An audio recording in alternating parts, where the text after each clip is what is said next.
So next up, I'd like to introduce Giancarlo's Eagle advisor, Chris Cleary.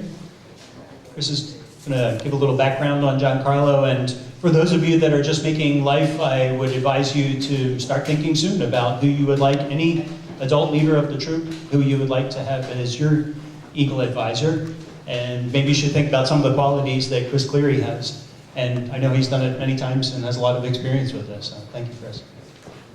Thank you. Good evening. It's my honor and my distinct privilege to introduce Giancarlo this evening. I was fortunate enough to be asked by Giancarlo to advise him on his final steps to Eagle. There's a lot of steps. That last one is a tough one. You've already heard a couple of descriptions of the project. I'll talk a little bit more about that as we go along. I've known Giancarlo and his family from his very first days in PAC 1022, right at Conant School, real close to here. It seems like yesterday, honestly, Michael. You know, goes very quickly, doesn't it? Academically, Giancarlo is he's attending 10th grade. He's a sophomore at Bloomfield Hills High School. He's an outstanding student. He's got a fantastic GPA, 3.9. You're killing me with that. That's awesome. He is serving the school newspaper as a staff writer. When I've asked, recently I spent a little time in the car with Giancarlo on the way to camp, and I was asking him about his favorite classes, and I think you were having a hard time choosing, honestly. There's too many to pick from, which is fantastic. Let's talk leadership for a minute. Giancarlo is a student, he's the technical director at Bloomfield Hills High School for all the musicals and the programs.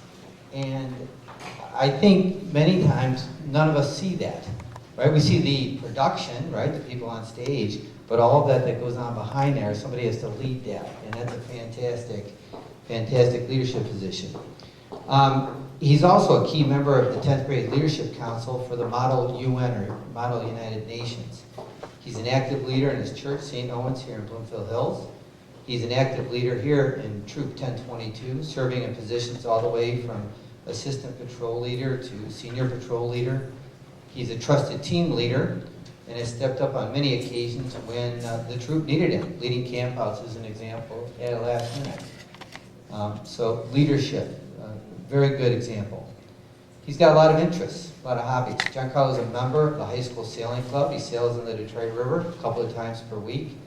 His interests also include camping, no surprise, snowboarding, travel, especially to Europe. I think you've been there every summer that I've known you, over 7 times. He's an avid photographer, loves hanging out with his friends. This past summer he hiked in Yosemite National Park with his family, and I think did some backpacking there as well. And he hiked and backpacked into Sleeping Bear National Lakeshore with his brother.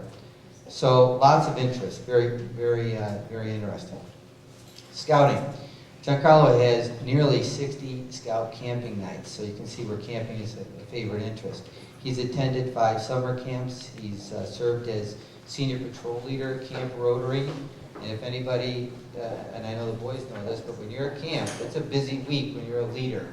You have a lot on your plate to keep everybody on time and where you need to be.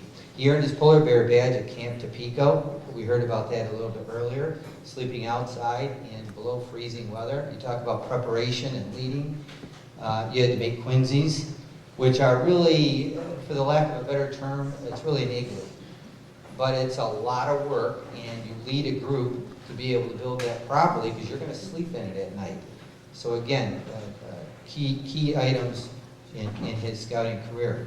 One of his favorite scouting adventures was hiking Philmount Scout Ranch in the summer of 2013, hiking nearly 70 miles in the rugged New Mexico mountains, managing challenges such as changing weather, higher altitudes, and wildlife like black bears. You talk about being prepared. We hear about the Scout motto, be prepared. Guess what? There are a lot of things you got to be prepared when you're miles away from the base camp. Giancarlo is looking forward to hiking Philmont again next summer and dog sledding this coming winter. I had the privilege, we talked about Sea Base earlier, I had a great time. The boys were fantastic. Giancarlo, it was an awesome experience to be with you and the rest of the boys for a week of sailing. There was a lot of work that went on there. A lot of funny stories. I probably would get off pad here if I talk about Captain Simon too much, but that's okay. It was a good time. Eagle Project. And my job as an Eagle advisor is really simply put to help Giancarlo discover that he has the capabilities and the skills required to plan, coordinate, and lead a project, an Eagle project. Scouts will learn a lot along the way, maybe even make some mistakes. All the boys do it, and really it's expected. But the real value is when the scout, when Giancarlo, learns how to pick himself up and go forward again. For those not familiar with Eagle projects, Boy Scouts of America requires the project to be of significant value to the community outside of scouting. And we heard a great one today, right? Could be a town, could be a local church or a local community that you're helping. The scout must provide leadership to others during the project, and that was clearly demonstrated by Giancarlo. It sounds simple in words, but it's really not easy in practice. Giancarlo planned his Eagle project to install an irrigation system and reinvigorate a community vegetable garden, which is a central hub of an area that you're trying to rebuild. The project was located at the United Methodist Church in the Brightmoor neighborhood, as Pastor Williams has talked to us about, on Detroit's northwest side. The Brightmoor area is roughly bordered by Telegraph Road, Evergreen, and the I-96 road. So it's about 15 miles from here. It's not like some of the other projects that we've done, which are only a mile or two away. So that adds additional planning and contingencies when you're that far from home. Brightmoor was created, if you didn't know this, I didn't know this, and I did some homework early on when Giancarlo said that he wanted to do this. Brightmoor was created in the early 1920s as a planned community of inexpensive housing for migrant workers. In the 1920s, the automotive industry was looking for people from all across the country. Most of these migrant workers were from Appalachia, and were getting jobs in, really an expanding automotive industry. Times have changed over the last 60 or 70 years, and in 2013, nonprofit organizations like the Detroit Light Authority began efforts to clean up the trash, demolish unsafe structures, and help revitalize the community. One of the community efforts was led by the United Methodist Church and Pastor Williams. Giancarlo had heard of a possible opportunity to work with them, and he took the initiative to schedule the first meetings with Pastor Williams in late March. I think it was late March. It was still snow on the ground when we were there. Earlier this year, he explored a number of different projects that the church had wanted to implement. Some were indoors. Sounded good in March, honestly. Some were outdoors, which I guess maybe when we did it was perfect. He understood from Pastor Williams that the Brightmoor community loved vegetable gardens. There's actually in Brightmoor a history of community gardens, and Pastor Williams wanted to expand on this idea as a way to bring the community together. Giancarlo, again, taking the initiative, a leadership position, contacted the church's garden project coordinator, Mr. Matthews. Giancarlo listened and understood what was wanted by the church and the community and started his planning. He did a great job planning, updating his plan, writing his plan, rewriting his plan, updating his plan, writing his plan again, updating his plan, planning. Do you get it? Planning is a big part of the project. He did an awful lot of that and a great job. And there was a number of rewrites to get to where he needed to go, but planning and being prepared is a big deal, especially for a project like this and for life in general. He was ready for that project that was held in mid-May. It needed to be held by mid-May because I think, as Pastor Williams mentioned, tomatoes need to get going by Memorial Day, I think. And clearly that worked. Barbecue tomatoes, I'd like to see that, honestly. As usual, Murphy's Law, we all know what Murphy's Law is, intervened, and we didn't have enough irrigation piping for multiple reasons. Whatever reason, it doesn't matter. Another big part of the project is if you've done your planning and are prepared, when contingencies for something like this comes up, you can deal with it. And he made some quick calculations. He went back to his plan, figured out the new lengths of irrigation and tubing that were needed, recruited a parent to make a quick purchase that morning, and we got back on track. Giancarlo was prepared to deal with this change and the deadlines during the project. Again, a big teaching moment that comes from the project.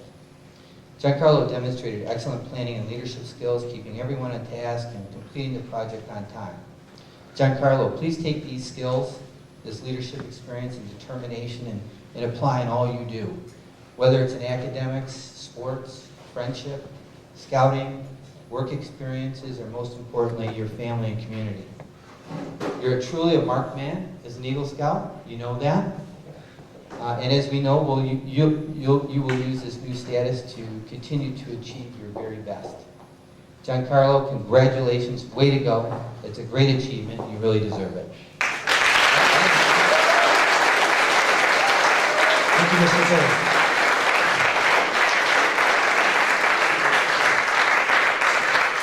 Okay, and now for the presentation of the awards. Jerry Fruhart. We're winging it a little bit.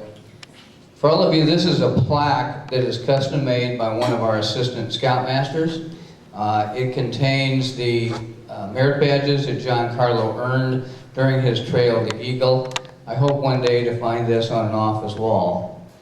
Now, I want to say something for all you chatty Cathys down there that like to talk in meetings and formations. I hold hope when I say congratulations, Giancarlo, because there was a period of time he was one of my favorite names to call out about talking in formation, right? So I hold hope for all you guys that you can be standing up here and learn the same things that Giancarlo did. Congratulations, brother.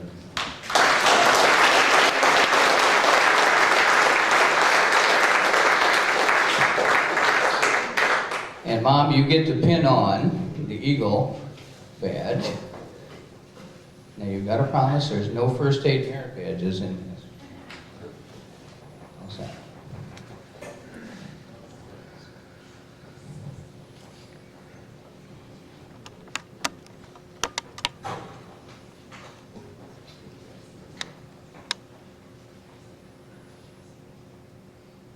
Now the third part of this is a presentation book that the National Scout executives, the president, the vice president, the senators, and they do catch up sooner or later, usually takes a few months, but they do all send in letters of congratulations that we put this in this presentation book for Giancarlo. Now, earlier this evening, Giancarlo said he'd like to say something, which is a little bit different, so I'm going to hand him the mic, and remember you've got a 10-minute limit now. You can't go past the minister now.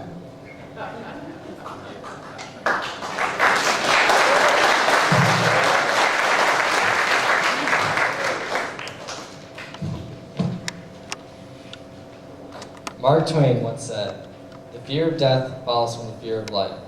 A man who lives fully is prepared to die at any time." This is a quote I've known for many years. It is a quote that often inspires me to pursue things I may have otherwise ignored. Many times on my path to Eagle, I thought of this quote. Times when I thought, maybe doing all this work for Eagle isn't worth it, or I just don't have enough time. When these thoughts crossed my mind, I remembered Mark Twain's words, and I thought, how can I say I lived my life to the fullest if I gave up an opportunity to gain something as prestigious as the rank of Eagle? Thankfully, I didn't pass up this opportunity. I endured, and as a result, I have invaluable life lessons and leadership skills.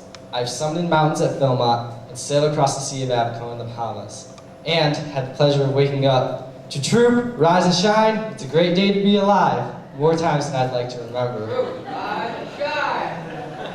Great day to be alive. So, as my journey to Eagle comes to an end, I hope to inspire and begin another. Scouts, remember the words of Mark Twain. Live your life to its full extent, and don't miss this opportunity to join the ranks of Eagle. Thank you.